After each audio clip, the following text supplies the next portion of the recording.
Nga Uganda yakava mu kalulu ka 2021 eyali avuganyizza ku ntebe y'obwa pulezidenti yadduka mu maka ge Luzira ng'enaku z'omwezi 17 ogw'omunaana n'ayolekera eggwanga lya Amerika gye yatuuka ng'enaku z'omwezi 24 ng'ono yayita mu South Africa. Ensonga gye Yawa yamuddusa mu ggwanga yagamba nti obulamu bwe bwali mu katyabaga kuba yali akitegeddeko nti ab'ebyokwerinda baagala kumukwata. Hope Kivengere yali omwogezi w'obwa pulezidenti mu kwanukula ensonga ya Dr. Kanukiza Besigye yamuddusa mu ggwanga yategeeza nti wano mu Uganda bonna abaakola ebikolobero baatwalibwa mu kkooti. N'agattako nti ate ababa tebazizza musango gwonna baba tebasaanye kudduka mu ggwanga kuba tewali agenda kubakwata. Era eky'abantu okubeera nga bava mu Uganda ne bagenda mawanga ag'ebweru wabeerawo ensonga nnyingi nnyo ezibatwala so si kubeera nti bagenda kukwatibwa. Kyokka Besigye yategeeza nti ayagala okukakasa abafujjirizi ba gavumenti ya Uganda nti temuli demokrasiya ng'abakulembeze bwe bakirowooza. Era Besigye n'ategeeza nti akadde konna waakubeera ng'akomawo wano mu ggwanga lya Uganda ayongere okubeera ng'ateekateeka ekibiina ekinaalwanirira demokrasiya omujjuvu. Kivengere kwe kutegeeza nti Besigye waddemba okudda mu ggwanga akola ebyobufuzi nga bw'ayagala kubanga Uganda erina demokrasiya n'olwekyo Besigye waddemba awatali kumukuba ku mukono. Kyokka Besigye yategeeza nti akimanyi bulungi nnyo tebayinza kumukkiriza kukola byabufuzi mu mirembe wabula n'akakasa nti newe kunaabeera kukozesa nkola yakwegugunga ajja kikola okusobola okutuukiriza ebiruubirirwa bye mu byobufuzi. Kuno yagattako nti akimanyi kye kyetaagisa okubeera ng'okozesa obuvuyo okukyusa gavumenti kubanga yali mu lutalo olwaleeta gavumenti eno mu buyinza amanyi kye kiyinza okumwetaagisa. Kyokka kano Dr. Kiza Besigye yabuuzibwa engeri gye yaddukamu okuva wano mu ggwanga n'ategeeza nti akaseera akatuufu bwe kaliba katuuse alyogera ku ngeri gye yaddukamu wabula mukadde kano tasobola kubanga abantu bangi nnyo abaamuyamba ayinza okubateeka mu buzibu. Wabula waliwo bangi abavuddeyo ne bategeeza nga bwe baali ku nteekateeka etolosa Dr. Kanukiza Besigye okuva wano mu ggwanga era ng'abamu ku bo kwe kuli Major Michael Salim. Ono abasinga obungi baali bamuyita Major Salambwa. Mukadde we yayogerera bye yali amanyi ku ntoloka ya Dr. Kanukiza Besigye yali driver wa motoka ya poliisi wabula nga mu 2021 yali mu nkambi ya Dr. Kanukiza Besigye.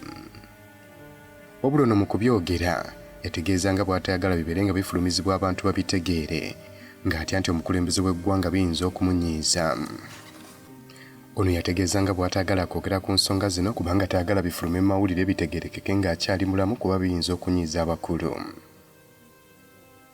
Major Salambwa y'omu ku balwana okuleeta gavumenti eno mu buyinza wabula nga Dr. Kanukiza Besigye we yafunamu obutakkanya ne Pulezidenti Museveni ono yagoberera Besigye.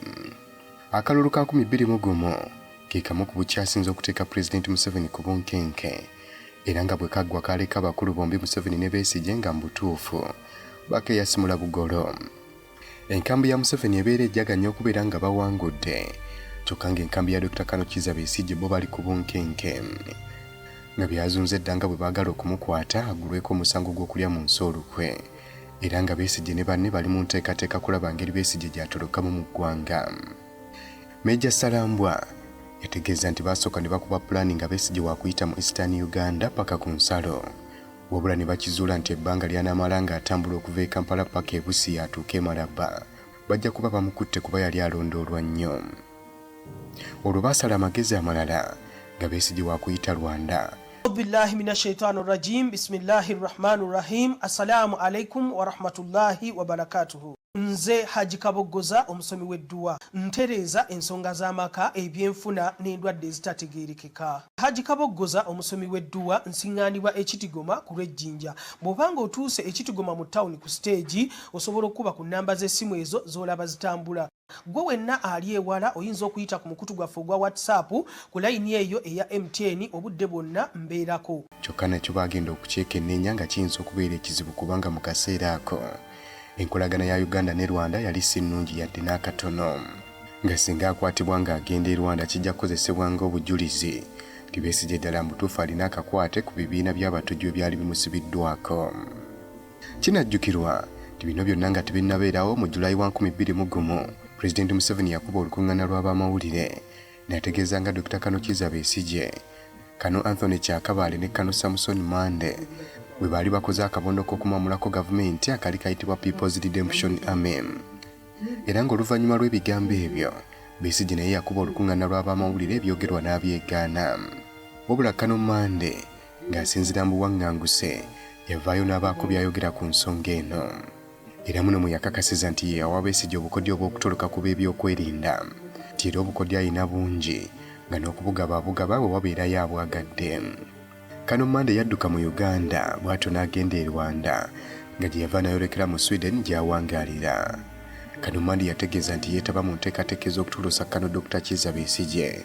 Kano Mmande yategeeza nti teyayamba Dr. Kano Kizza Besigye yekka, wabula yayamba abalala bangi nnyo abaaliko ab'amagye ssaako ne bannabyabufuzi okuva mu opposition. Era ng'abamu ku bo be yayamba okutoloka kwe kuli Dr. Wilbrod Okungo ssaako n'omugenzi Kano Edison Muzoora nga kw'otadde ne Lieutenant Kano Anthony Kyakabaale. Gavumenti mu 2005 yakakasa nti Kano Mmande ssaako ne Lieutenant Kano Kyakabaale be baali abaduumizi ba People's Redemption Army, be baali abaduumizi b'akabondo kabakwatammundu aka People's Redemption Army, ng'era Dr. Kano Kizza Besigye ssaako n'abalala bangi nnyo okuva mu bitundu ebya West Nile baakwatibwa ne baggulwako omusango gw'okulya mu nsi olukwe nga kigambibwa nti baalina akakwate ku kabondo ako.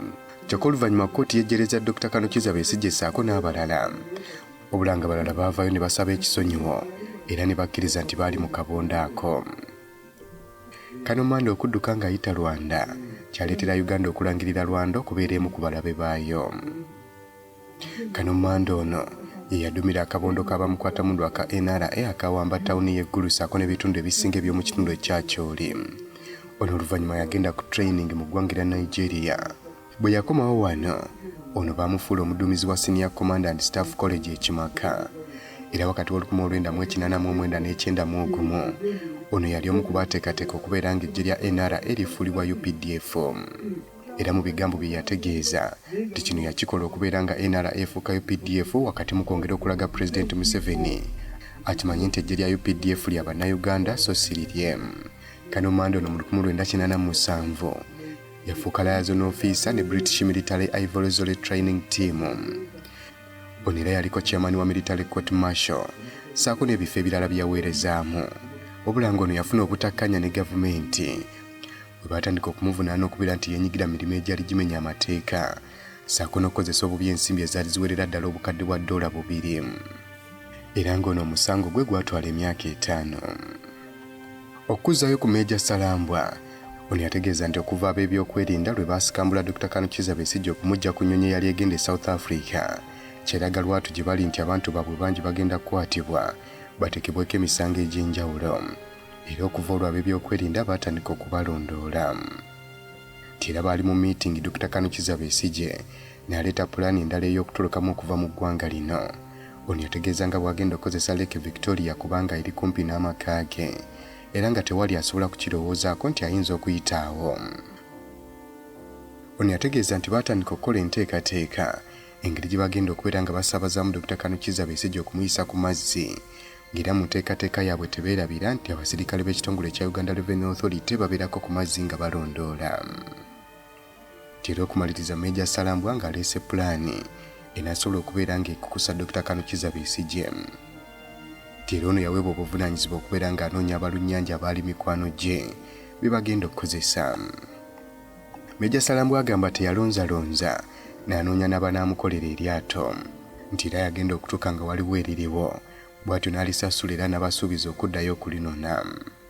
Ono yafuna abalunnyanja be babiri abaali basobolera ddala obulungi okuvuga eryato, nga bano be bajja okutambuza Dr. Kano Kizza Besigye okumutwala e Tanzania. Ng'ennaku z'omwezi 16 ogw'omunaana enkeera waalo nga Dr. Kano Kizza Besigye lwe yasimbula okuva mu maka ge, baapangisa emmotoka ekika kya Fuso enaatambuza eryato okuva ku mwalo gw'Ekiyindi okulireeta e Kampala. Nti bano bwe baatuuka e Luzira mita ntono nnyo okuva mu maka ga Dr. Kano Kizza Besigye, baayimirira ne beefuula nti emmotoka erinamu obuzibu bwefunye. Nti oluvannyuma baatandika okusindika emmotoka eno nga bwe balinda Dr. Kano Kizza Besigye okujja. Akawungeezi bwe kaatuuka, nti Dr. Kano Kizza Besigye enteekateeka ze zaayanguwa, kubanga mukyala we Winnie Byanyima yagenda mu meeting n'emikwano gye ku Sheraton Hotel. Era okusinziira ku Meeja Salambwa, Dr. Kano Kizza Besigye yabategeeza engeri gy'atoloseemu okuva mu maka ge. Besigye yategeeza nti omu ku balongoosa awaka we yamusindika n'omukuumi ku famasi okubeera nga bamugulirayo eddagala n'abakakasa nti yali teyeewulira bulungi. Era bano bwe baalireeta yabalaga nga alimize. Bwe yavaawo n'abategeeza bateekeko myuziki, n'alagira omukuumi obutakkiriza muntu yenna kubanga agenda mu nju kumutataaganya olw'obuteewulira bulungi. Besigye bwe yaggalawo oluggi, eyita mu lw'emmanju n'alinnya olukomera n'agwa mu luggya lwa mulirwana we, n'alinnya ekikomera n'agwa mu kkubo. Meja Salambwa yategeeza nti Dr. Besigye baamukkiririzaamu kubanga empale ye yali eyulise ng'afunyeeko n'ebisago ebitonotono ebyava ku sseŋŋenge yali ku lukomera n'amukwagula. Ti Dr. Besigye bwe yatuuka, bano baatereza ekitwe ky'emmotoka bwe batyo ne bavuga okugenda ku mwalo gw'eruzira. Tiwabula bano baasanga akaseera akazibu, baagenda okutuuka mu kkubo nga lyonna lijjudde amazzi ng'emmotoka tesobola kuliyitamu. Ekyabawaliriza okubeera ng'emmotoka bagivuga livansi, nga kwotadde okubeera nga baali tebaagala kuteekako mataala bantu kubeera nga babategeera. N'okugisindika kwatuka ne kubazibuwalira, nga kye balina okukola kwe kubeera nga basitulako eryato lye baali bataddeko baliteeke mu mazzi. Kyokka eryato lyabalemerera olw'okubeera nti lyali lizitowa nnyo ng'ate bo batono. Olw'obudde okubeera nga bwali bubagendako, bano ekirowoozo kyabajjira okuba nga bafunayo ebitoogo bye baasobola okukozesa okuyiringisizaako eryato okuliggya ku mmotoka okuliteeka mu mazzi. Bano baamalawo eddakiika 20 nga batetenkanya eryato lijja ku mmotoka, tiwabula bwe baamala okulijjako ate obuzibu obulala ne bujja, ng'amazzi bwe baali gaali matono ng'eryato terisobola kubeera nga liseeyeeyezaako. Tira omugoba w'emmotoka kwe kubawa amagezi okubeera nga bafunayo ebiti ebikalu bibayamba okusindika eryato lino okweyongerayo mu mazzi. Tira okumpi awo ebiti byababula nga baali balina okutambulako akaseera akawera, tiwabula kyaddaaki baabifuna era eryato ne balisindika okweyongerayo mu mazzi. Abaatuula mu lyato lino kwaliko James Opoka, Dr. Besigye, Vincent Kimera ssaako n'abagoba b'eryato ababiri. Meja Salambwa n'abalala 3 abayambako mu nteekateeka eno bo baavuga bwe batyo ne baddayo. James Opoka ayogerwako yaliko Guild President wa ssettendekero ly'e Makerere era ng'oluvannyuma ono yeegatta akabondo ka LRA aka Joseph Kony era nga kiteeberezebwa nti Opoka ono baamuttira mu kulwana. Ate ye Vincent Kimera ayogerwako yaliko mubaka wa Bukoto East Constituency. Gono yafa mu mwaka gwa 2006 ng'ali Vice Chairman wa FDC mu kitundu ekya Buganda. Meja Salambwa yategeeza nti Besigye ne banne babawa amagezi obutatandikirawo engine kubanga singa bakikola abakuumi b'ekkomera ly'eruzira bajja kubeera nga babategeera. Era bano baatambula akaseera akawerako nga bakozesa nkasi. Bano baatambula era nga bwe baatuuka kazinga kasalagana Uganda ssaako ne Tanzania baafuna obuyambi okweyongerayo paka e South Africa. Meja Salambwa ne banne baasigala wano mu Uganda era bano beefuula abaali tebalina kye bamanyiiko. Tirenkera olunaku olwo Dr. Kanukiza Besigye lwagenda, Wini Byanyima yakubira Salambwa nga mubuuza obanga yali ne Besigye. Salambwa ekintu kye yeegaana, era yatuuka n'okugenda mu maka ga Besigye okwefuula nti ali mu kumunoonya. Ne basangayo Byanyima yali omunyiivu ebitagambika, ng'agamba gavumenti ye yawambye bbaawe. Ono yategeeza nti ab'ebyokwerinda bwe baakizuula nti Dr. Besigye talabikako, baagenda mu maka ga Besigye ne bakwata abakuumi, ssaako n'okunoonya mu maka ge. Olwo Meja Salambwa ne banne, Rosette Bagata, John Katungwesi, ssaako ne Franka Byaluhanga oluvannyuma baakwatibwa, era ne baggulwako emisango gy'okulya mu nsi olukwe. Mu mwezi ogwokusatu 2003, bano bakkiriza okukolagana ne gavumenti era ne babata, n'emisango ne gibaggyibwako. Era ng'oluvannyuma Meja Salambwa yafuuka omujulizi wa gavumenti musango gwa Dr. Kanukiza Besigye bwe baali bamuvunaana okubeera nti akolagana n'akabondo ka People's Redemption Army ssaako ne Road Resistance Army. Ono we yava n'afuuka owa intelligence era ne bamuwa n'ogw'okubeera driver mu CID. Kyokka Dr. Kanukiza Besigye bwe baamubuuza ku bigambo bino Meja Salambwa bye yayogera engeri gye yatolokamu, ono yabiwakanya era n'ategeeza nti Meja Salambwa teyali omu ku abo abamuyambako okutoloka. Meja Salambwa ayogerwako yali omu ku bakwata mmundu abaleeta gavumenti eno mu buyinza. Wabula ono yamanyikwa nnyo mu 1998 bwe baamukwata ku byogerwa nti yali ateekateeka okuwunzika gavumenti eno. Ono yategeeza nga bwe yatulugunyizibwa ab'ebyokwerinda nga baamukako okwebaka mu ttoyi ssaako n'okuliirayo emmere. Ono yagattako okutegeeza nti baamusiba spongi ku mumwa omwali omusulo ssaako n'obubi. nga tebaakoma okubakwata empiso ne batandika okumufumita mu bitundu bye ebyekyama. Era oluvannyuma n'awawabira gavumenti nga yagala emuliirire. Ono bwe yateebwa okuva mu kkomera yeegatta ku opposition era nga mu kalulu ka 2021 yali ku ludda lwa Besigye. Meja Salamboya yayagala nnyo okulaga nti mukesi w'amaanyi nnyo era ng'oluvannyuma lw'okutoloka kwa Dr. Kizza Besigye ye ne Frank Byaruhanga bano baatoloka eggwanga ne bayingira eggwanga erya Tanzania. Obula nga ab'ebyokwerinda mu Tanzania be babakwata ne babakomyawo wano mu ggwanga erya Uganda ng'ennaku z'omwezi 3 Novemba mu 2021.